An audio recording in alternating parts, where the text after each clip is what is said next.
કામ કરવાનું હોય કે ઓફિસનું કામ કરવાનું હોય કે વેપાર ધંધો હોય કે લડાઈ હોય, યુદ્ધ ક્ષેત્ર હોય, ગમે તે ક્ષેત્રમાં સફળતાનું રહસ્ય એકાગ્રતા છે. મહાપુરુષોના જીવનની સફળતાનું રહસ્ય એકાગ્રતા છે. કેવી રીતે સ્વામી વિવેકાનંદના જીવનની સફળતાનું રહસ્ય એકાગ્રતા છે. આ બધી વાતો આપણે જોઈ હતી વિસ્તારથી. અને એકાગ્રતા અને ધ્યાન કેવી રીતે એકબીજાના પરિપૂરક છે તે પણ આપણે જોયું કે એકાગ્રતા મેળવવા માટે દૈનંદિન ધ્યાનનો થોડો અભ્યાસ એ આવશ્યક છે. એવી જ રીતે ધ્યાનમાં આગળ વધવા માટે મનની એકાગ્રતાની આવશ્યકતા છે. ધ્યાનના કેટલા પ્રકારો છે, એકાગ્રતા અને ધ્યાનના અભ્યાસ માટે કયા કયા બળો પરિપૂરક છે, ધ્યાન અને પ્રાર્થના, ધ્યાન અને જપ એ કેવી રીતે એકબીજાથી સંકળાયેલા છે અને પરિપૂરક છે, એ બધી ચર્ચા આપણે વિસ્તારથી કરી. એકાગ્રતા માટેના જે આવશ્યક અંગો પોતાના જીવનમાં, જીવનની નિયમિતતા, શુદ્ધ મનની આવશ્યકતા અને શુદ્ધ મનને મેળવવા માટે, મનને વશ કરવા માટે એક રૂટીનની આવશ્યકતા, આ બધી ચર્ચા આપણે વિસ્તારથી કરી. અને પછી આપણે ચર્ચા કરી રહ્યા હતા કે જ્યારે આપણે એકાગ્રતા મેળવવા માટે પ્રયત્નો કરીએ છીએ ત્યારે મન એકાગ્ર થતું નથી. કેટલીક બાધાઓ આવીને ઉપસ્થિત થાય છે. આ બાધાઓ કઈ કઈ છે એ બાધાઓને જો આપણે જાણી લઈએ તો પછી આ બાધાઓથી મુક્ત થવા માટેના પ્રયત્નો આપણે શરૂ કરી શકીએ. અને આ બાધાઓનું વર્ણન આપણે જુદી જુદી રીતે જોયું. પતંજલિ કેવી રીતે બાધાઓ કહે છે, બૌદ્ધ ધર્મ પ્રમાણે, જૈન ધર્મ પ્રમાણે, માંડુક્ય ઉપનિષદમાં કેવી રીતની બાધાઓનું વર્ણન કર્યું છે. અને મોડર્ન સાયકોલોજિસ્ટ, આધુનિક મનોવૈજ્ઞાનિકોએ જે એક્સપેરિમેન્ટ્સ કર્યા છે એમાં આ લોકોએ એકાગ્રતા માટેના કયા કયા બાધક તત્વો છે અને એમાંથી કેવી રીતે ઉગરી શકાય, આ બધાની ચર્ચા આપણે વિસ્તારથી કરી રહ્યા છીએ. તો પતંજલિ પોતાના યોગસૂત્રમાં કહે છે, પ્રથમ અધ્યાયના 30મા શ્લોકમાં કહે છે, વ્યાધિ, સ્ત્યાન, સંશય, પ્રમાદ, આલસ્ય, અવિરતિ, ભ્રાંતિ દર્શન, અલબ્ધ ભૂમિકત્વ, અનવિસ્તત્વાની ચિત્ત વિશેષા અંતરાયા. કયા કયા અંતરાયો છે એકાગ્રતાના અને ધ્યાનના અભ્યાસમાં? વ્યાધિ, વ્યાધિની આપણે ચર્ચા કરી. વ્યાધિ, રોગો. જ્યારે શરીર સારું ન હોય તો મન પણ સારું રહેતું નથી. એ સાઉન્ડ માઇન્ડ અને સાઉન્ડ બોડી. એટલા માટે શરીર સ્વસ્થ રહેવા માટે સ્વામી વિવેકાનંદ તો ત્યાં સુધી કહે છે કે you will understand Gita better with your biceps and muscles stronger, and you should rather go to football, play football rather than read Gita. તમે ફૂટબોલની રમતથી ઈશ્વરની નજીક વધુ પહોંચશો. તેનો અર્થ એ નથી કે ગીતાનો અભ્યાસ છોડી દેવાનો, ફક્ત ફૂટબોલ રમવું. કહેવાનો અર્થ એ છે, સ્વામી વિવેકાનંદ એમ કહેવા માગે છે કે ગીતાના સંદેશને સમજવા માટે પણ મનની શક્તિ આવશ્યક છે. મન સ્વસ્થ અને સબળ હશે તો જ ગીતાનો સંદેશ સમજાશે. અને મન સ્વસ્થ અને સબળ એકાગ્ર ત્યારે જ બનશે જ્યારે શરીર સ્વસ્થ અને સબળ બનશે. અને એટલા માટે રમતગમતની આવશ્યકતા છે. તો સાઉન્ડ માઇન્ડ અને સાઉન્ડ બોડી. વ્યાધિ જ્યારે હોય, જ્યારે રોગ હોય ત્યારે મન એકાગ્ર થતું નથી. શરીર જો દુર્બળ હશે તો મન એકાગ્ર થશે નહીં. આ વિશેની આપણી ચર્ચા કરી. પણ એમાં એક વાત યાદ રાખવાની કે શારીરિક દુર્બળતા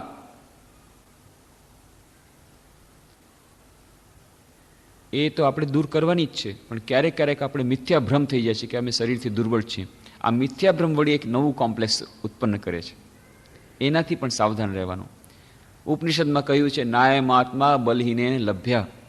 જે બળહીન છે એને આત્મદર્શન નહીં થાય, જે બળહીન છે એને મન એકાગ્ર નહીં થાય, એનું મન એકાગ્ર નહીં થાય, એને મનની એકાગ્રતા નહીં મળે, એ જીવનમાં આગળ નહીં વધી શકે. તો બસ આ સાંભળીને હતાશ થઈ ગયા તો ઠીક છે, મારું તો શરીર સ્વસ્થ નથી, અથવા તો હું તો દુર્બળ છું, હું નિર્બળ છું શારીરિક રીતે, તો મારાથી તો કંઈ નહીં થાય. આ એક નવો બીજો રોગ થઈ ગયો. ઇન્ફિનિટી કોમ્પ્લેક્સ આવી ગઈ, નિરાશા આવી ગઈ. આ બીજી એક બાધા ઉત્પન્ન થઈ ગઈ એકાગ્રતાના ધ્યાનના અભ્યાસમાં જવા માટે થઈને. તો આ કોમ્પ્લેક્સ નથી રાખવાનું. નાયમાત્મા બલિને લભ્ય જે વાત કરી છે કે શરીર સ્વસ્થ રાખવાનું અને વ્યાધિથી દૂર રહેવાનું, એ છે એકાગ્રતા મન માટે. વ્યાધિ હશે તો મન એકાગ્ર નહીં થાય, એટલા માટે સાવધાની આપવાનું કહ્યું. એનો અર્થ એ નથી કે આપણે એને કોમ્પ્લેક્સ બનાવી લઈએ. તો શરીર દુર્બળ હશે, નિર્બળ હશે તો એને વધુ વધુ નિરોગી બનાવવા માટેના પ્રયત્નો આપણે કરશું. આ એનો પોઝિટિવ આઉટલુક છે. નેગેટિવ આઉટલુક શું છે? મારું શરીર તો દુર્બળ છે, તો પછી મારાથી હવે કાંઈ નહીં થાય, આત્મ સાક્ષાત્કાર નહીં થાય, ધ્યાન પણ નહીં થાય, મન પણ એકાગ્ર નહીં થાય, મારાથી કાંઈ નહીં થાય અને નીચે બેસી જાય. એ બરાબર નથી. યાદ આવે છે એક બહુ સુંદર પ્રસંગ. રામકૃષ્ણ મઠ અને મિશનના 10મા પરામાધ્યક્ષ હતા શ્રીમદ સ્વામી વીરેશ્વરાનંદજી મહારાજ. અદ્ભુત મહાપુરુષ. કોઈ એમને જોયા હશે. આ મંદિરનું ઉદ્ઘાટન થયું ત્યારે આ ઉપર જે મંદિરની પ્રતિષ્ઠા એમના જ હસ્તે થઈ હતી. અને જોતા એમ ન લાગે કે આ એક મહામાનવ છે. સાવ દુબળા પાતળા, સાવ ઠીંગણા, ખૂબ જ ઓછી એમની હાઈટ, ખૂબ જ ઓછું એમનું વજન. જ્યારે એમની મહાસમાધિ થઈ ત્યારે આખા શરીરનું વજન 26 કિલો હતું. અમે લોકોએ નાપ્યું હતું વજન કરીને, 26 કિલો વજન. અવશ્ય ત્યારે ખૂબ જ દુબળા થઈ ગયા હતા અને ફક્ત હાડકા સિવાય કંઈ નહોતું. પણ અમસ્તુ જ્યારે જીવતા હતા ત્યારે પણ હાડકા સિવાય કંઈ વિશેષ કંઈ નહોતું. અને એમનો ખોરાક કેટલો! 1 ચમચી ભાત લે, એમાંથી પછી અડધી ચમચી કરે, એ અડધી ચમચી ભાતમાંથી વળી 2-4 દાણા લે. આ એમનો ખોરાક ભાતનો. એવી રીતે શાક અડધી ચમચીમાંથી અડધી ચમચી લઈ લીધી, ટેસ્ટ થઈ ગયું. તો આટલો ઓછો ખોરાક. એકવાર તો ત્યાં રાયપુર આશ્રમમાં આવ્યા હતા, મધ્યપ્રદેશના આશ્રમમાં. ત્યાં એક સ્વામીજી હતા, ડૉક્ટર હતા, પોતે MD હતા, ગોલ્ડ મેડલિસ્ટ, ખૂબ જ એ વિદ્વાન ડૉક્ટર. તો એમણે કહ્યું આ વીરેશ્વરાનંદજી મહારાજ ભોજન લઈ રહ્યા છે, જોયું કે બહુ ઓછું લઈ રહ્યા છે. ત્યારે એમણે કહ્યું, મહારાજ તમે આવી રીતે તમે ભોજન લેશો એ તો બરાબર નથી. એક માનવ શરીર માટે મિનિમમ કેલોરીઝની આવશ્યકતા હોય છે અમારા મેડિકલ સાયન્સ પ્રમાણે. તો તમારે એટલી મિનિમમ કેલોરીઝ રહેવી જોઈએ. તમે આટલું ઓછું ભોજન લ્યો એ ચાલે નહીં. અમારું મેડિકલ સાયન્સ કહે છે કે આટલી કેલોરીઝ મિનિમમ હોવી જોઈએ, એટલે આપ ભોજન વધારો. તો મહારાજે હસીને કહ્યું, તો તમારું મેડિકલ સાયન્સ ફેલ થઈ ગયું ને. કારણ કે હું તો આટલા વર્ષોથી, આ છેલ્લા 90 વર્ષોથી આટલા જ ભોજન ઉપર છું, તો હું જીવી રહ્યો છું, એટલે તમારું મેડિકલ સાયન્સ ફેલ. કાંઈ બોલી ન શક્યા. ખરેખર એક અદ્ભુત હતું, આશ્ચર્ય હતું, ચમત્કાર હતો. એટલા ઓછા ભોજનમાં પણ વધારેમાં વધારે કામ કરવું, ક્યાં દેશ વિદેશમાં ફરવું, દિવસ અને રાત કામ કરવું, કેટલા પ્રકારના કાર્યો. લગભગ 76,000થી વધારે તેમના મંત્રી શિષ્યો હતા. એમાં લાખો લોકો એમના ભક્ત હતા. પૂરું રામકૃષ્ણ મઠ મિશનનું જેટલું વહીવટી કામ બધું કરવું પડતું, ટ્રસ્ટીઝ મિટિંગ કરવી પડે, કોરસ્પોન્ડન્સ હજારો લેટર્સ લખવા પડે, ડિક્ટેટ કરવા પડે, કેટલું, અને ક્યાં દેશ વિદેશમાં યાત્રા કરવી પડે. આ બધું કામ કરે છે નાનકડા શરીરથી, એક નાનકડા દેહથી. બહારથી જોતા લાગે તો અરે ફૂંક મારશું તો ઉડી જશે એમ મને લાગે, પણ એની અંદર કેટલી બધી સ્ટેમિના. અને પોતાના જમાનામાં મહાન ફૂટબોલ પ્લેયર, ક્રિકેટ પ્લેયર હતા જ્યારે વિદ્યાર્થી અવસ્થામાં, પણ બહારથી શરીર દેખાય આવું. તો ફક્ત બાહ્ય રૂપ રંગથી આપણે છિતરાઈ ન જવું જોઈએ. કોઈ દેખાય છે ખૂબ જાડા, ખૂબ સ્વસ્થ લાગે છે, બહુ સ્ટ્રોંગ હશે, પણ એ લોકોમાં સ્ટેમિના નથી હોતો. તો અસલ વાત આ છે કે શરીર સ્વસ્થ રહેવું જોઈએ, સાધનાને અનુકૂળ હોવું જોઈએ. પછી એ દુબળું છે કે જાડું છે એ વધારે મહત્વનું નથી. તો એક યુવક એમની પાસે ગયો અને યુવકે જઈને વાત કરી કે મહારાજ, મારું મન ખૂબ જ ખરાબ છે, કોઈ પણ રીતે મારી એક ઇન્ફિનિટી કોમ્પ્લેક્સ આવી ગઈ છે, કોમ્પ્લેક્સ ઉત્પન્ન થઈ ગઈ છે, એનાથી હું વિરત થઈ શકતો નથી. શું વાત છે? ના, કહ્યું છે સ્વામી શિષ્ય સંવાદ, બંગાળીમાં પુસ્તક છે અને ગુજરાતી ભાષાંતર થયું છે વિવેકાનંદજીના સાનિધ્યમાં. તો વિવેકાનંદજીના સાનિધ્ય પુસ્તકમાં શરદ ચક્રવર્તી શિષ્ય સ્વામી વિવેકાનંદ સાથે જે વાર્તાલાપ કરે છે ત્યારે સ્વામીજી કહે છે, જો નાય મહાત્મા બલિને લભ્ય, જ્યાં સુધી શરીર સ્વસ્થ નહીં થાય, સબળ નહીં થાય, ત્યાં સુધી તમે કાંઈ નહીં કરી શકો. આ સંસારમાં નહીં કરી શકો, આધ્યાત્મિક જીવનની તો વાત જ અલગ. આધ્યાત્મિક જીવનમાં પ્રથમ શરત છે શરીર ખૂબ સ્વસ્થ અને સબળ રહેવું જોઈએ. નાયમાત્મા બલિને લભ્ય. તો આ બધી વાત વાંચી અને આ યુવકના મનમાં ખૂબ જ નિરાશા થઈ છે કે મારું તો શરીર ખૂબ દુબળું છે, હું તો ખાવ નિર્બળ છું, તો પછી હું કેવી રીતે આધ્યાત્મિક જીવનમાં આગળ વધી શકીશ, હું કેવી રીતે આ બધું કરી શકીશ. આ પ્રકારની કોમ્પ્લેક્સ, આ પ્રકારની નિર્બળતા એના મનમાં આવી ગઈ છે. અને એ આવીને આ વીરેશ્વરજી મહારાજને વાત કરે છે. વીરેશ્વરજી વાત સાંભળી અને ખૂબ ધીરે ધીરે મલક્યા, હસ્યા. હસીને કહ્યું, ચિંતા શું કરવા કરે છે? તું મારા કરતા તો વધારે દુબળો નથી ને, તો પછી ચિંતા શું કરવા કરે છે? તું મારા કરતા તો દુબળો નથી ને, હું તો અહીંયા બેઠો છું, રામકૃષ્ણ મઠ મિશનના પ્રેસિડેન્ટ, આટલું બધું કામ કરે છે, તો તારે શું ચિંતા છે? પછી એમ સમજાવીને કહે છે, જો બાહ્ય જે તમારું રંગરૂપ એની સાથે આનો મતલબ નથી. સ્ટેમિના છે કે નહીં, તમારામાં શક્તિ છે કે નહીં. કારણ કે શારીરિક શક્તિ હશે તો તમે અભ્યાસ કરી શકશો, તો પછી માનસિક શક્તિ આવશે. તો આ પ્રકારની કોમ્પ્લેક્સ નહીં રાખવી જોઈએ કે અમે શરીરથી દુર્બળ છીએ અને કદાચ કોઈમાં ખોટ પણ હોય, કદાચ શારીરિક ખોટ હોય, તેમ છતાં કેટલાક એવા સાધકો છે જેમણે આ શારીરિક ખોટને, શારીરિક દુર્બળતાને, આ વ્યાધિને પણ આધ્યાત્મિક જીવનમાં આગળ વધવા માટેનું મોટું સંબલ બનાવી લીધું છે. બ્રધર લોરેન્સ એ મહાન ક્રિશ્ચિયન સેન્ટ થઈ ગયા. એમની પુસ્તક છે, બહુ જ ફેમસ પુસ્તક અને બહુ જ સુંદર પુસ્તક, the practice of the presence of God. એક નાનકડા પુસ્તકમાં આખું રહસ્ય આપી દે છે કેવી રીતે દૈનંદિન જીવનમાં કામ કરતાં કરતાં આધ્યાત્મિક જીવનમાં આગળ વધી શકાય.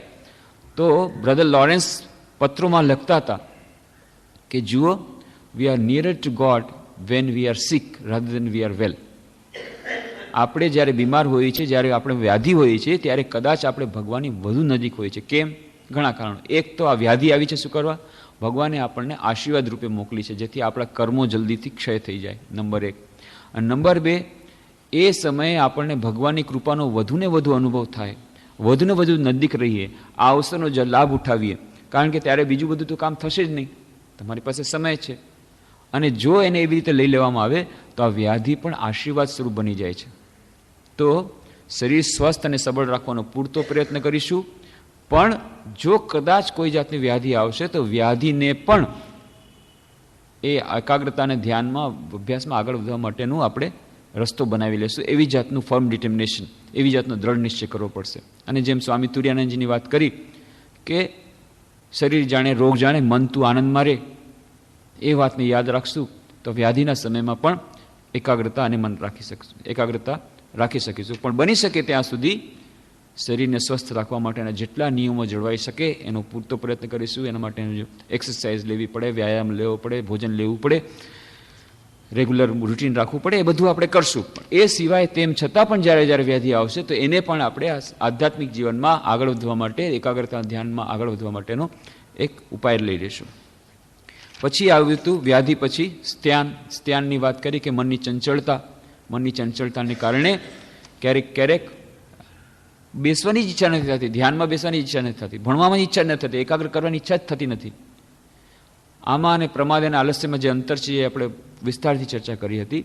એ ગમે તે કારણે, એ પછી નિરાશાને કારણે હોય કે મનમાં બેસવાની ઈચ્છા થતી નથી, તેના ઘણા કારણો છે.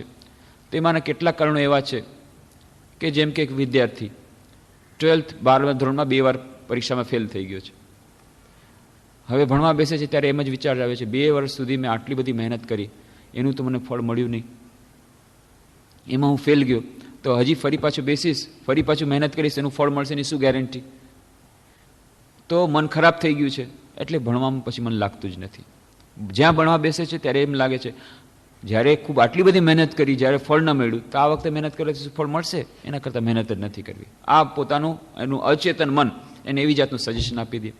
એવી જ રીતે કોઈ ધ્યાન કરવા બેસે, ઘણી વાર અસફળતા મળી છે, ધ્યાનમાં મન એકાગ્ર થતું નથી, ત્યારે મન એમ જ થાય છે કે ના, ધ્યાનમાં બેસવું જ નથી. અવચેતન મન આપણને કોઈને કોઈ જાતના બહાના કહે છે, ભાઈ આજનો દિવસ રહેવા દે, આજે આ થોડું કામ આવી ગયું છે, કાલથી આપણે ધ્યાનનો અભ્યાસ કરશું. વળી કાલ આવી તો પછી કેમ એને ટાળવાનો પ્રયત્ન કરે છે? કારણ કે મનની ચંચળતા છે. એ પછી નિરાશાને કારણે હોય, આપણને પૂર્વમાં અસફળતા મળી હોય એને કારણે હોય, કે આપણા અધ્યવસાયના અભાવમાં હોય, કે આપણા માટે જે આપણું જે લક્ષ્ય છે એને પ્રાપ્ત કરી શકીશું એના પ્રત્યે આપણને સંશય હોય અથવા આત્મશ્રદ્ધાનો અભાવ હોય, આ ગમે તે કારણે, વિભિન્ન કારણોને લઈને આ મન ધ્યાનમાં બેસવા જ માગતું નથી, ભણવા બેસવા જ માગતું નથી, એકાગ્રતા મેળવવા જ માગતું નથી, ગમે તે રીતે ટાળે છે. તો એના માટેનો ઉપાય આત્મશ્રદ્ધાનું સિંચન કરવાનું, ખૂબ આત્મશ્રદ્ધા રાખવી. એટલે ક્યારેક ક્યારેક તો જે રામકૃષ્ણ મઠ મિશનના વરિષ્ઠ સંન્યાસીઓ જ્યારે કહે છે, ઇન્સ્ટ્રક્શન આપી દે છે કે જ્યારે ધ્યાનનો અભ્યાસ પ્રારંભ કરો તો સૌથી પહેલાં પોતાને ઓટો સજેશન આપવાના, મનના સૂચનો આપવાના કે મારું શરીર ખૂબ સ્વસ્થ છે, નિર્બળ છે, મારું મન ખૂબ સ્વસ્થ છે, સબળ છે, શુદ્ધ છે, મારું શરીર સ્વસ્થ છે, સબળ છે, શુદ્ધ છે, અને આ જ મન અને આ જ શરીર દ્વારા આ જ જન્મમાં હું ઈશ્વર પ્રાપ્તિ કરીને રહીશ, પૂર્ણતા મેળવીને રહીશ, એવી જાતનો દ્રઢ નિશ્ચય, એવું ફર્મ ડિટર્મિનેશન સાધના પ્રારંભ કર્યા પહેલાં કરવાથી સાધનામાં તીવ્રતા આવે છે, મનની એકાગ્રતામાં સહાયરૂપ થાય છે. જ્યારે જ્યારે બેસવાનું થાય, એવી રીતે વિદ્યાર્થી જ્યારે ભણવા બેસે ત્યારે એ વિદ્યાર્થી ભણવા બેસતી વખતે જ એ દ્રઢ નિશ્ચય કરીને બેસે કે ના, મારે એકાગ્રતા મેળવવી જ છે અને આજથી ને અત્યારથી જ મારે મન એકાગ્ર કરવું જ પડશે અને કરીને રહીશ. કેમ ન થાય? જો બીજાને થાય છે તો મને જરૂર થશે. પોતાનામાં શ્રદ્ધા, પોતાની શક્તિમાં શ્રદ્ધા, બીજાને થાય છે મને જરૂર થશે, કેમ નહીં થાય, કરીને રહીશ. એવી જાતનો દ્રઢ નિશ્ચય કરવાથી મનની એકાગ્રતામાં ખૂબ આગળ વધાય છે અને ખૂબ એ આપણને સહાયરૂપ થાય છે. શરદ ચક્રવર્તી, સ્વામી વિવેકાનંદના શિષ્ય, ગયા એકવાર સ્વામીજી પાસે, શું ચાલે છે? મનનો અભ્યાસ, ધ્યાનનો અભ્યાસ બરાબર ચાલે છે? ના, નથી ચાલતું. કેમ, શું ચાલે છે? બહુ નિરાશા થાય છે, ક્યારેક ક્યારેક હતાશા આવી જાય છે. શું હું કરી શકીશ? મને જાતનો ડાઉટ આવે છે, સંશય આવે છે કે શું મને ઈશ્વર પ્રાપ્તિ થશે?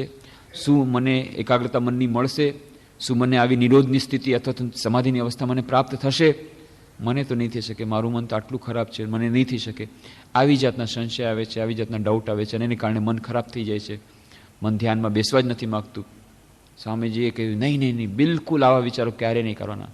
પોઝિટિવ થિંકિંગ, હંમેશા હકારાત્મક વલણવાળો વિચાર રાખો. અને બહુ સુંદર વાત કરી. અરે, આપણા શાસ્ત્રોમાં કહ્યું છે, એના ઉપર તો જરા વિશ્વાસ રાખ. શાસ્ત્રમાં શું કહ્યું છે? કાળે કીટથી લઈને બ્રહ્મા પર્યંત બધાને મુક્ત થવું જ પડશે. કોઈ પણ એક પણ વ્યક્તિ એવી નહીં હોય આ સંસારમાં કે જેને પૂર્ણતા પ્રાપ્ત નહીં થાય. વ્યક્તિ શું કરવા? એક કીટથી લઈને પરમાણુ સુધી, એક પરમાણુથી માંડીને બ્રહ્મા સુધી જે કંઈ સ્પીસીસ છે, અમીબાથી માંડીને મનુષ્ય યોનિ સુધીની જે કંઈ સ્પીસીસ છે, દરેકને દરેકે પૂર્ણત્વ પર પહોંચવાનું જ છે. એ તો પહોંચશે જ. તમે પ્રયત્ન કરો કે ન કરો, તમને પહોંચવાનું જ છે પૂર્ણતામાં. એક સમય એવો આવશે કે જ્યારે કીટથી બ્રહ્મા સુધી બધાને નિરોધની અવસ્થા, નિર્વિકલ્પ સમાધિની અવસ્થા પ્રાપ્ત થશે, પૂર્ણતાની અવસ્થા પ્રાપ્ત થશે, પૂર્ણ એકાગ્રતાની સ્થિતિ પ્રાપ્ત થશે. આ તો પરમ સત્ય છે. તો તમે શું અપવાદરૂપ છો? તમને પણ થશે, જરૂર થશે. એટલું જ છે કે જો પ્રયત્ન કરશો તો વધુ જલ્દી થશે, પ્રયત્ન નહીં કરો તો પણ થશે. તો એવી જાતની નિરાશા રાખવાની જ નહીં કે હું ક્યારે લક્ષ્યમાં નહીં પહોંચું. જરૂર લક્ષ્યમાં પહોંચીશ અને પહોંચીશ. એક ને એક દિવસે લક્ષ્યમાં પહોંચીશ જ. આવી જાતનો દ્રઢ નિશ્ચય. આ જે આશાના વિચારો, હકારાત્મક વલણના વિચારો ધ્યાનના અભ્યાસ પહેલાં, ભણતા પહેલાં કે એકાગ્રતાના અભ્યાસ પહેલાં જ્યારે કરવામાં આવશે, એનાથી ખૂબ લાભ થાય છે. કારણ કે મોટા ભાગના વાદળો જે છે એકાગ્રતા ઉપર જે છવાઈ ગયા હોય છે, એ વાદળો છે નિરાશાના. નિરાશાના વાદળો જ્યારે છિન્ન ભિન્ન થઈ જશે ત્યારે એકાગ્રતા રૂપી સૂર્ય ઝળહળશે. તો આ દ્રઢ નિશ્ચય કે ના, મારે આ જ જન્મમાં, આ જ શરીર દ્વારા, આ જ મન દ્વારા આ પૂર્ણ એકાગ્રતા પ્રાપ્ત કરવી છે અને એ કરીશ જ અને મને મળશે જ. એમાં મને કોઈ સંદેહ નથી. બધાને મળશે તો મને કેમ નહીં મળે? બલકી મને વધારે જલ્દીથી મળશે, કારણ કે હું વધારે પ્રયત્ન કરી રહ્યો છું. આવી જાતનો દ્રઢ નિશ્ચય. અને સ્વામી વિવેકાનંદની વાત કરતા, આઈ will drink the ocean, says the persevering soul. At my will, the mountains will crumble up into dust. Have that sort of energy, that sort of will, work hard, and you will reach the goal. I will drink the ocean, says the persevering soul. જે અધ્યવસાયી છે એ શું કહે છે? અધ્યવસાયી વ્યક્તિ કહે છે કે હું સમુદ્રનું સમસ્ત પાણી પી જઈશ. 1 ગ્લાસ પીવું, 2 ગ્લાસ પીવું, 6 ગ્લાસ પીવા નહીં. સમસ્ત સમુદ્રનું પાણી પીવા માટે કેટલો સમય લાગશે? હજારો કરોડો વર્ષો લાગશે, ભલે લાગશે. એટલું મારામાં ધૈર્ય છે. હું એટલા વર્ષો સુધી તપસ્યા કરવા માટે, એટલા વર્ષો સુધી અભ્યાસ કરવા માટે હું તૈયાર છું. I will drink the ocean, says the persevering soul. જે અધ્યાવસાય છે કે હું આખું સમુદ્રને પી જઈશ, સમુદ્રનું પાણી પી જઈશ, ધીરે ધીરે ધીરે ધીરે. સમુદ્ર આટલું મોટું પાણી છે ને, બધું પી જઈશ. બહુ સમય લાગશે ભાઈ. તમે દરરોજ કેટલા ગ્લાસ પી શકશો? 8 ગ્લાસ, 10 ગ્લાસ, ભલે ને, ગમે એટલા વર્ષો લાગશે. હું એટલા વર્ષો સુધી મહેનત કરીશ, પરિશ્રમ કરીશ, પણ હું છોડીશ નહીં. પ્રયત્ન છોડીશ નહીં. હજારો વાર ફેલ જઈશ, હજારો વાર પ્રયત્ન કરીશ. Hold the ideal 1000 times, and if you fail 1000 times, make the attempt once મોર. સ્વામીજી કહે છે 1000 વાર પ્રયત્ન કરો. બહુ સુંદર વાત કહે છે. આદર્શની વાત જ્યારે આપણે કરીએ છીએ, જ્યારે આદર્શ, કેટલાક લોકો એકાગ્રતા માટે પ્રયત્ન નથી કરતા, એમને કોઈ સમસ્યા નથી. આપણે એકાગ્રતા માટે પ્રયત્ન કરીએ છીએ તો બહુ ઘણી બધી સમસ્યા આવી જાય છે. આદર્શને અપનાવવાનો જ્યારે પ્રયત્ન કરીએ છીએ, ઘણી બધી સમસ્યા આવી જાય છે. તો શું છે? 2 વસ્તુ છે. કાં તો આદર્શને છોડી દો તો જીવન બહુ સરળ થઈ જાય, આદર્શને પકડો જીવન કઠિન બની જાય. તો શું જોઈએ છે? તો સ્વામીજી કહે છે આદર્શ વ્યક્તિ પણ ભૂલ કરશે, આદર્શ વિનાનો વ્યક્તિ પણ ભૂલ કરશે. પણ આદર્શ વિનાની વ્યક્તિ જો આદર્શવાળી વ્યક્તિ 1 ભૂલ કરશે તો આદર્શ વિહીન વ્યક્તિ 50,000 ભૂલ કરશે. ભૂલ તો બધા કરશે, પણ આ પોતાની ભૂલ દ્વારા આગળ વધશે તો ભૂલ કરશે જ, ભૂલ થશે જ. કેમ કે તમે આદર્શ પાછળ જઈ રહ્યા છો. I never hard A cow tell a lie, but it is always a cow and never a man. મેં કદી ગાયને જૂઠું બોલતા સાંભળી નથી, પણ એ ગાય છે, એ ગાય જ રહેશે. પણ મનુષ્ય જૂઠું બોલે છે, જૂઠું બોલે છે, મનુષ્ય પાપ કરે છે, જૂઠું બોલે છે, ખરાબ કામ કરે છે, પછી એનાથી પસ્તાવો થાય છે, પછી અસફળતા મળે છે, પછી અસફળતામાંથી પાઠ શીખે છે, પછી એ સફળતા તરફ આગળ વધે છે, પછી મહાન બની પૂર્ણ પરમેશ્વર બની જાય છે. પણ ગાય કદી એ પ્રમાણે આગળ વધી શકતી નથી. ગાય કદી જૂઠું બોલતી નથી, પણ એ બોલી શકતી નથી, એટલા માટે જૂઠું બોલતી નથી. મનુષ્ય બોલી શકે છે, એટલા માટે આજે જૂઠું બોલે છે, આવતીકાલે સત્ય બોલશે. એટલા માટે ગભરાવાનું નહીં. Hold the ideal. એટલે I never had a cow tell a lie, but it is always a cow and never a man. મેં કદી કોઈ દિવસ ગાયને જૂઠું બોલતા સાંભળી નથી, પણ એ ગાય છે એટલા માટે એ જૂઠું બોલતી નથી. મનુષ્ય જૂઠું બોલે છે, આજે જૂઠું બોલે છે, એનો અર્થ જ છે આવતીકાલે સત્ય બોલવાની એનામાં શક્તિ છે, આવતીકાલે સત્ય બોલશે. આજે ભલે ભૂલ કરે પણ આવતીકાલે પરફેક્ટ બનશે. એટલા માટે hold the ideal 1000 times, and if you fail 1000 times, make the attempt once મોર. 1000 વાર પ્રયત્ન કરો. અચ્છા, 1000 વાર પ્રયત્નો કર્યા અને તેમ છતાં જો નિષ્ફળતા મળી, 1000 વાર નિષ્ફળતા મળી, તો શું કરવું? માથે હાથ દઈને બેસી રહેવું રસ્તામાં? નહીં, હજી ફરી 1 વાર પ્રયત્ન કરો. 1000 વાર ફેલ થાવ, 1000 વાર પ્રયત્ન કરો. આવી જાતનો અધ્યવસાય. ભલે કેટલા વર્ષો લાગશે, વારંવાર નિષ્ફળતા મળશે, પણ અમે નિરાશ થશું નહીં, એને છોડશું નહીં. એકાગ્ર મન નથી થતું, બેસીએ છીએ, મન ચારે તરફ ભમે છે, છોડશું નહીં. 2 જ ઉપાય છે, કાં તો હાર સ્વીકારી લ્યો અને કાં યુદ્ધ કરો. યુદ્ધ કરતા રહેશું. એક બીજો ઉપાય છે, સરળ ઉપાય છે, એ હાર સ્વીકારી લ્યો. ભાઈ આપણાથી આ ધ્યાન વગેરે નહીં થાય, આ બધું આપણી બલામ નથી. અમે ભાઈ ગૃહસ્થ માણસ, અમે આ એકાગ્રતા ધ્યાન એ બધું તમે તમારે જે કરવું એ કરો. અમે અમારા અત્યારે સંસારમાં મોજ મજા કરીએ છીએ, જે થવાનું છે થશે. આ છે પરાજય સ્વીકાર કરી લેવો, કાયર બની જવું, અર્જુનની જેમ રથમાં પાછળ બેસી જવું. ન યોત્સયતિ ગોવિંદમ ઉક્ત્વા તુષ્ણે બભુવ. હું યુદ્ધ નહીં કરું, બસ હું ચૂપચાપ બેસી જાઉં છું, મારાથી યુદ્ધ નહીં થાય, એમ બેસી જવાનું નહીં ચાલે.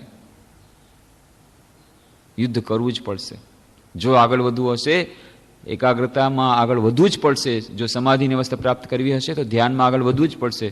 જીવનના અંદર કોઈ પણ ક્ષેત્રમાં આગળ વધવું હશે તો એકાગ્રતા પ્રાપ્ત કરવી જ પડશે. ને એકાગ્રતા માટે મન સાથે યુદ્ધ કરવું જ પડશે, બેસવાથી નહીં ચાલે.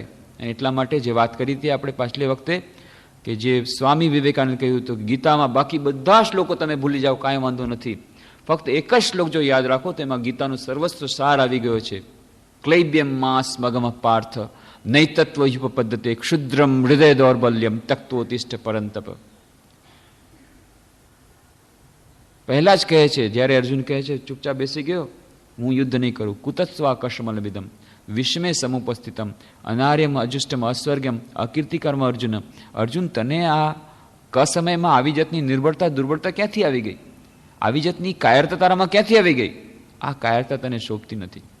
ક્લૈબ્યમ માસ મગમ પાર્થ. હે પાર્થ, તને આ ક્લૈબ્યમ, આ ક્લીવતા, આ કાયરતા શોભતી નથી.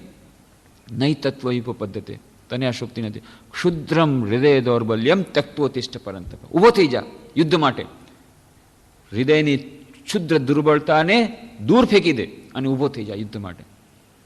આ જ ઉપાય છે. એકાગ્રતાને ધ્યાનમાં જો આગળ વધવા માગતા હોઈએ તો નિરાશાને ફેંકી દેવી પડશે, હૃદયની તુચ્છ દુર્બળતાને ફેંકી દેવી પડશે. હજારો વાર નિષ્ફળતા મળશે, મન ચંચળ રહેશે, સ્ત્યાન થશે. સ્ત્યાન એટલે કે મન વિક્ષેપમાં રહેશે, મન ચંચળ થશે, મન બેસવા જ નહીં માગે તો પણ બળજબરીથી મનને બેસાડવું પડશે. મન એકાગ્ર થવા નહીં માગે. જ્યાં ભણવા બેસી ત્યારે એમ લાગે કે નહીં, હવે કાલથી ભણવાનું શરૂ કરશું, અથવા તો આ વિષય નથી ગમતો, અત્યારે થોડી વાર ટીવી જોઈ લે, થોડીક વાર. પણ નહીં, ગમે તે રીતે મારે તો એકાગ્રતામાં આગળ વધવું જ છે, એકાગ્રતાનો અભ્યાસ કરવો જ છે. ધ્યાનના અભ્યાસ માટે પણ ઘણા સાધકોને એમ થાય છે કે ભાઈ ધ્યાનનો અભ્યાસ હવે જરાક મન સારું થાય પછી આપણે ધ્યાનનો અભ્યાસ પ્રારંભ કરીશું. તો સ્વામી બ્રહ્માનંદજી મહારાજ પાસે રામકૃષ્ણ દેવના અંતરંગ પાર્ષદ, એની પાસે એક ભક્તે આવીને કહ્યું કે મહારાજ, મન તો એકાગ્ર થતું નથી, મન હાથમાં નથી રહેતું, એટલે ધ્યાન કેવી રીતે થાય? તે હમણાં ધ્યાન નહીં કરીએ. જ્યારે મન એકાગ્ર થશે, મન સારું થશે, મન વશમાં આવશે, ત્યાર પછી આપણે ધ્યાનનો અભ્યાસ પ્રારંભ કરીશું. સ્વામી બ્રહ્માનંદજી મહારાજે કહ્યું, કદી નહીં થાય.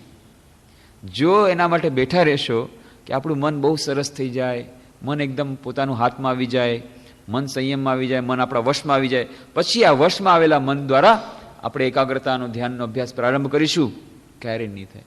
કારણ કે મનને વશમાં લાવવાનો મુખ્ય ઉપાય છે ધ્યાન અને એકાગ્રતા. અને ધ્યાન અને એકાગ્રતા માટે મનને વશ કરવાનું આવશ્યકતા છે. બંને એકબીજાના પરિપૂરક છે. અને એટલા જ માટે સ્વામી બ્રહ્માનંદજી મહારાજ કહે છે બંને એક સાથે ચાલવું પડશે. મનને વશ કરવા માટે એના પ્રયત્નો ચાલુ રાખવા પડશે, અને એકાગ્રતા અને ધ્યાનના અભ્યાસને પણ સાથમાં રાખવું પડશે. ધ્યાન અને એકાગ્રતાના અભ્યાસ દ્વારા મનને વશ કરવામાં સરળતા પડશે, મનને વશ કરવાથી ધ્યાન અને એકાગ્રતામાં સરળતા પડશે. બંને એકબીજાના પરિપૂરક છે. બંને કાર્યો એક સાથે કરવા પડશે, નહીં તો નહીં થાય. તો ક્ષુદ્રમ હૃદય દૌર્બલ્યમ ત્યક્તોતિષ્ઠ પરંતપ. વારંવાર નિષ્ફળતા મળે તો પણ નિષ્ફળતાની પરવા કર્યા વગર અધ્યવસાય દ્વારા I will drink the ocean. સુંદર વાર્તા આવે છે કે એક પક્ષી હતા, સમુદ્ર કિનારે એક પક્ષીનું જોડું રહેતું હતું. એમના નાના બચ્ચા હતા. સમુદ્રમાં લહેરો આવી અને જે ઈંડા હતા એ ઈંડા તણાઈ ગયા. બસ ચકલી તો રડવા માંડી ગઈ, અરે મારે ઈંડા તણાઈ ગયા, હવે શું થાય? ખૂબ ગુસ્સો થયો. આ સમુદ્ર દેવતાએ આવીને બધું આ નુકસાન કર્યું છે, મારા ઈંડા તણાઈ ગયા. પણ બે પ્રકારના પ્રતિભાવો થાય. જ્યારે માણસ કોઈ ગુમાવી બેસે ત્યારે રડવા માંડી જાય, હાય હાય હાય, શું થઈ ગયું, શું થઈ ગયું, શું થઈ ગયું. બસ ફક્ત રડવાનું. દુઃખ, હાય હાય, શું થઈ ગયું, મારા ઈંડા તણાઈ ગયા. શું કરું? છાતી ઠોકીને રો. બીજા પ્રકારના વ્યક્તિ હોય છે, દુઃખી થાય છે, પણ એ દુઃખમાંથી ઉગરવાના ઉપાયો તરત જ શરૂ કરી દે છે. ચકલીએ શું કર્યું?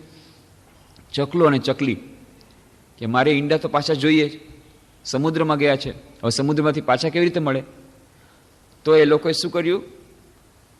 ગયા સમુદ્રમાંથી ચાંચમાં એક થોડુંક પાણી લીધું. પાણી લઈ અને ત્યાં રેતીમાં પાણી ઠાલવી દે છે. વળી જાય છે સમુદ્રમાં, વળી પાણી લે છે, વળી રેતીમાં ઠાલવી દે છે. વળી ચાંચમાં થોડું પાણી લે છે સમુદ્રમાંથી, રેતીમાં પાસે જઈને ઠાલવી દે છે. આખો સમુદ્ર સુકાવી દેશું.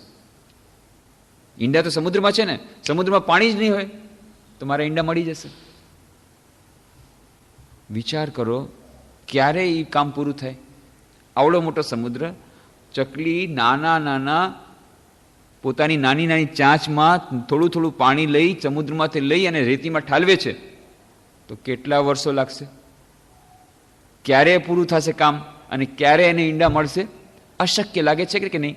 અશક્ય. પણ થોડી જ વારમાં એને ઈંડા મળી ગયા. કેવી રીતે?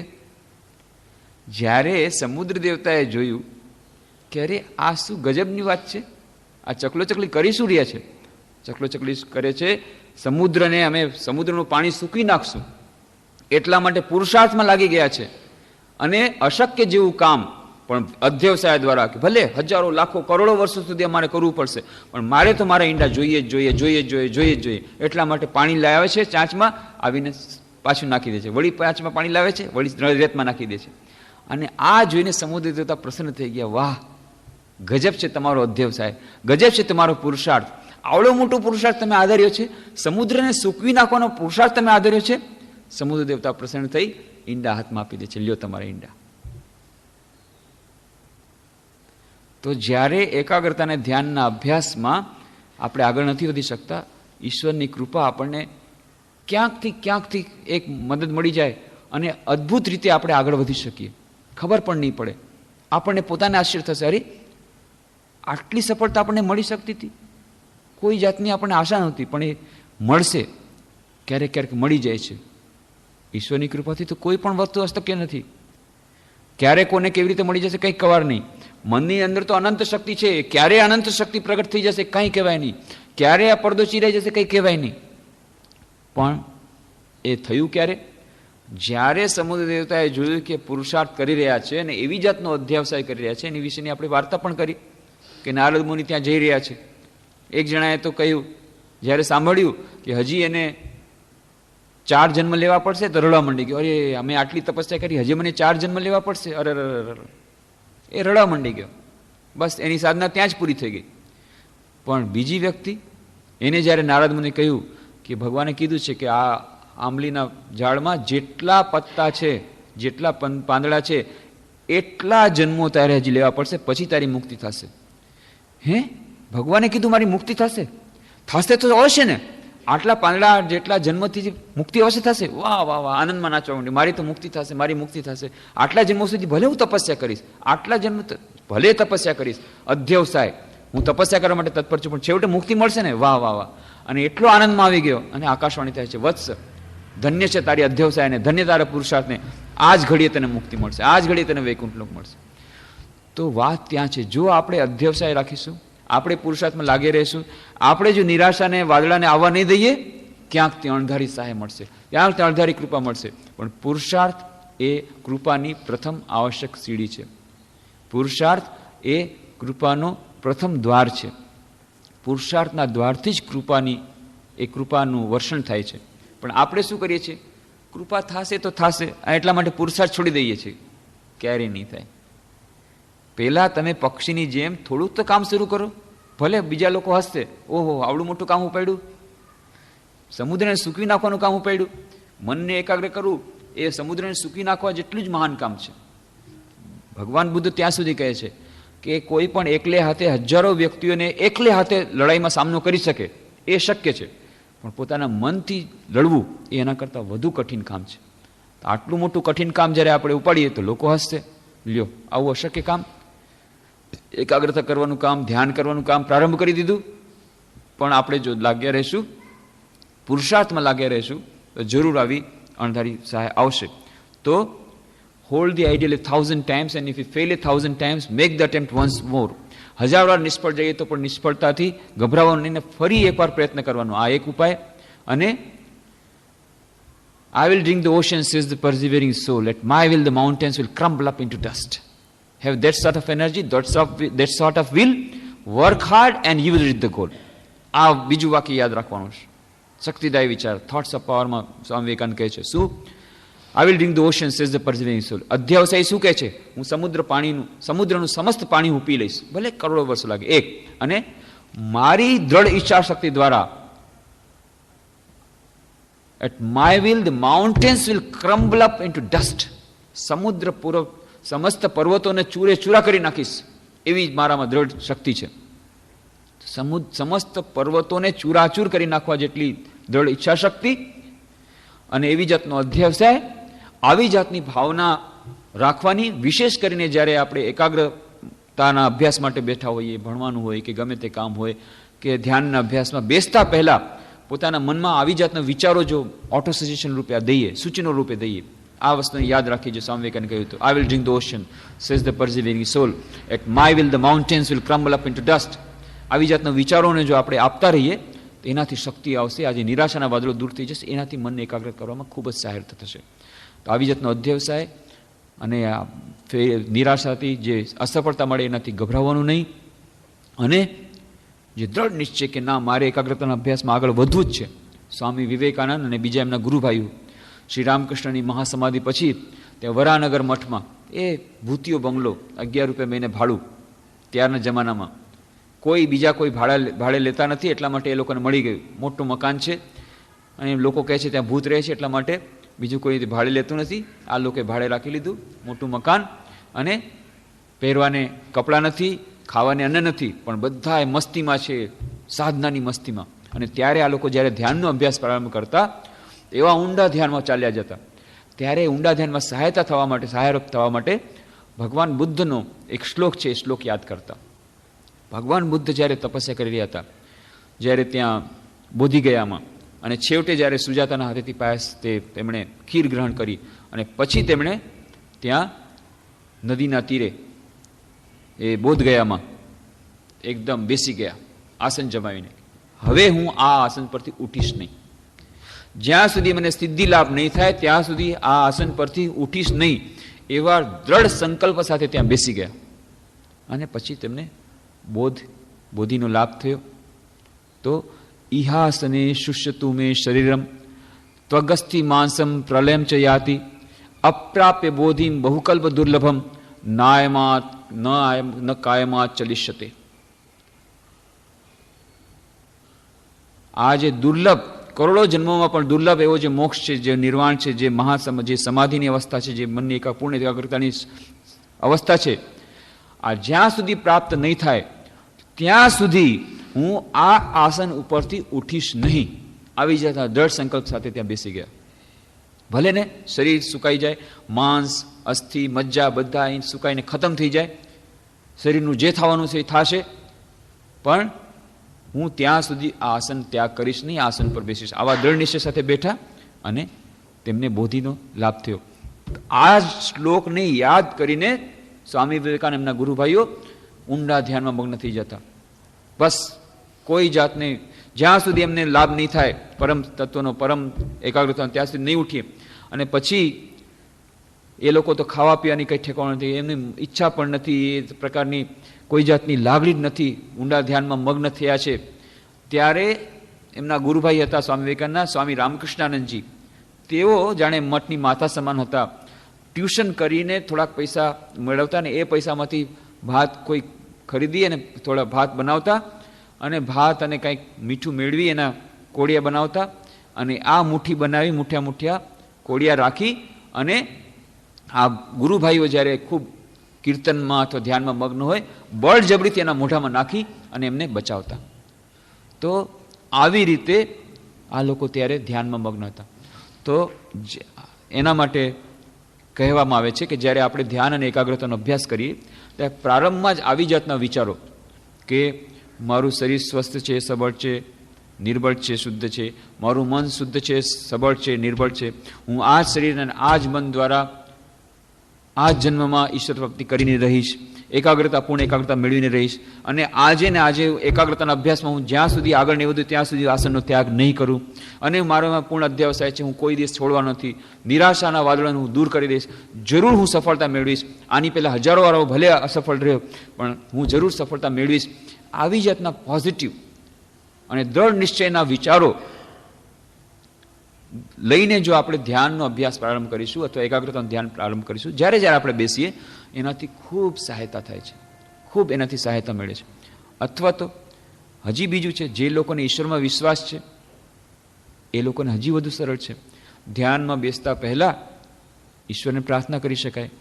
વિદ્યાર્થીઓ ભણવાના બેસતા પહેલાં ઈશ્વરને પ્રાર્થના કરી શકે, હે પ્રભુ, હું અત્યારે ભણવા બેસી રહી છું, હું અત્યારે હવે ધ્યાનનો અભ્યાસ પ્રારંભ કરી રહી છું. તો આ મારા ધ્યાનના અભ્યાસ માટે મનની એકાગ્રતાની આવશ્યકતા છે, પણ મન તો મારું એકાગ્ર થતું નથી, મન તો ચારે તરફ ભટકે છે, ચંચળ છે. તો પ્રભુ તમે જ મને સહાયતા કરો જેથી મારું મન એકાગ્ર થાય, કમસે કમ આટલા સમય સુધી મારું મન બીજે ક્યાંય ન જાય. જેટલું મન એકાગ્ર થશે એટલું આપણને સફળતા મળશે. અત્યારે માની લ્યો આપણે આ ચર્ચા કરી રહ્યા છીએ. ચર્ચા કરતી વખતે હું મારું મન જેટલું એકાગ્ર રાખી શકીશ એટલી તમને ચર્ચામાં મજા આવશે. એવી જ રીતે તમે પણ સાંભળતી વખતે જેટલું મન એકાગ્ર રાખી શકશો એટલું તમને ચર્ચાનો આનંદ આવશે અને ચર્ચાનો લાભ મળશે. તો એ ચર્ચા પ્રારંભ કર્યા પહેલાં પણ જ્યારે આપણે જેમ પ્રાર્થના કરીએ છીએ કે હે પ્રભુ, અમારું મન કમસે કમ આ ચર્ચા દરમિયાન આડું અવડે ન જાય. મન ભણતી વખતે આપણે એમ જ ભગવાનને પ્રાર્થના કરીએ, હે પ્રભુ મારું મન આડું અવડું ન જાય, કમસે કમ ભણતી વખતે ભણવામાં જ રહે. ધ્યાનના અભ્યાસ પ્રારંભ પહેલાં, ઈશ્વરની ભક્તિ કરતાં પહેલાં, હે પ્રભુ આ આટલો સમય સુધી મારું મન આડું અવડું ન જાય એનું ધ્યાન રાખજો, એના માટે મને સહાયરૂપ થજો. આવી જાતની પ્રાર્થના. અને માની લ્યો ઈશ્વરમાં વિશ્વાસ નથી કોઈને, તો કાંઈ નહીં, પોતાના મનને પ્રાર્થના કરી શકે છે. હે મન, હવે હું અત્યારે ભણવા બેસી રહ્યો છું, આ 2 કલાક સુધી હે મારા મન તું બીજે ક્યાંય ભટકતો નહીં.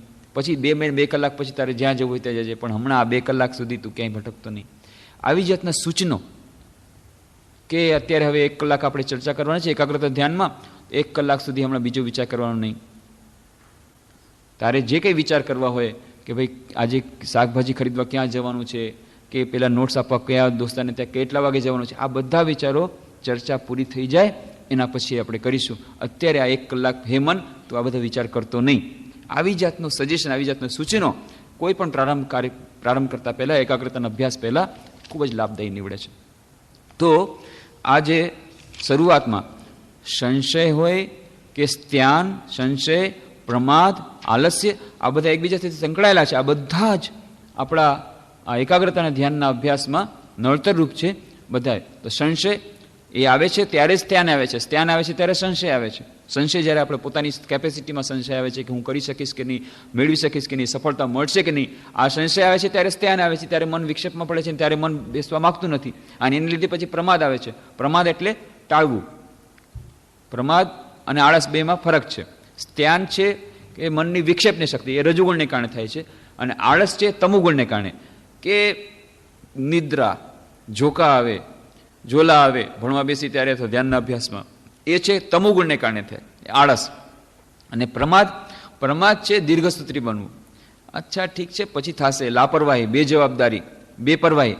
અચ્છા ઠીક છે, હા વાત તો સાચી છે, 12મું ધોરણ છે તો હજી તો 3 મહિના બાકી છે ને, આવતા વખતે આવતા મહિનાથી શરૂ કરી દઈશું, આ મહિનો જવા દો, જાન્યુઆરીથી આપણે એકદમ ભણવાનું શરૂ જ કરવાનું છે, ડિસેમ્બરનો મહિનો મજા કરી લઈએ, પછી થશે. ધ્યાનના અભ્યાસમાં, હા વાત સાચી છે, ધ્યાનનો અભ્યાસ પ્રારંભ તો કરવો છે. હવે આ દીકરીના લગ્ન પતી જાય પછી આપણે ધ્યાન કરવું છે. આ દીકરીના લગ્ન પતી જાય પછી 1.5 વર્ષ હમણાં આપણે કરી લઈએ બધું, એટલે 1.5 વર્ષ પછી પાછું ત્યાં સુધીમાં બીજા દીકરાના લગ્ન થઈ ગયા, ત્યાં પછી કોઈનું અન્નપ્રાશન આવશે, એ આવશે જ આવશે, કોઈ નહીં, એ ટાળવાની વાત. તો એટલા જ માટે તુલસીદાસ કહેતા હતા કે જો આગળ વધવું હોય એકાગ્રતાના ધ્યાનના અભ્યાસમાં પ્રમાદ છોડવો પડશે. પ્રમાદ એક બહુ મોટો શત્રુ છે એકાગ્રતાના ધ્યાનના અભ્યાસમાં. કાલ કરે સો આજ કર, આજ કરે સો અબ, પલમહ પરલય હોયગી, બહોરી કરેગો તબ કબ. કાલ જે કરવાનું છે ને આજ કરી લ્યો, અને આજ કરવાનું છે અત્યારે કરી લ્યો. કોણ જાણે કોનું ક્યારે શું થાય કાંઈ ખબર નથી, એટલા માટે અત્યારે ને અત્યારે જે કંઈ કરે અત્યારે કરી લ્યો, હમણાં કરી લ્યો. પણ એના જવાબમાં કોઈ બીજાએ બહુ સુંદર વાક્ય કહ્યું. શું કહ્યું? આજ કરે સો કાલ કર, કાલ કરે સો પરસો, ઇતની જલ્દી ક્યા હૈ જબ પ્યારે જીના હૈ બરસો. કે ભાઈ આજ કરવાનું છે કાલ કરી લે, અને કાલ કરવાનું છે પરમ દિવસે કરી લે. કેમ એટલી જલ્દી શું છે ભાઈ, જ્યારે વર્ષો સુધી જીવવાનું છે. આ છે પ્રમાદી વ્યક્તિનું કહેવાનું. પ્રમાદી વ્યક્તિ એમ જ માને છે આ કરશું પછી કરશું. તો પ્રમાદ, આળસ, સંશય, ધ્યાન, આ બધા બાધક તત્વો છે. પછી ભણવા માટે એકાગ્રતા મેળવવા માગતા હોઈએ કે આના માટે મેળવવા માગતા હોઈએ, તો આ પતંજલિ પ્રમાણેના જે બાધક તત્વો એની ચર્ચા આપણે થોડી કરી, હજી થોડીક ચર્ચા કરી, અને પછી મોડર્ન સાયકોલોજીસ્ટ લોકોએ થોડા એક્સપેરિમેન્ટ્સ કર્યા છે.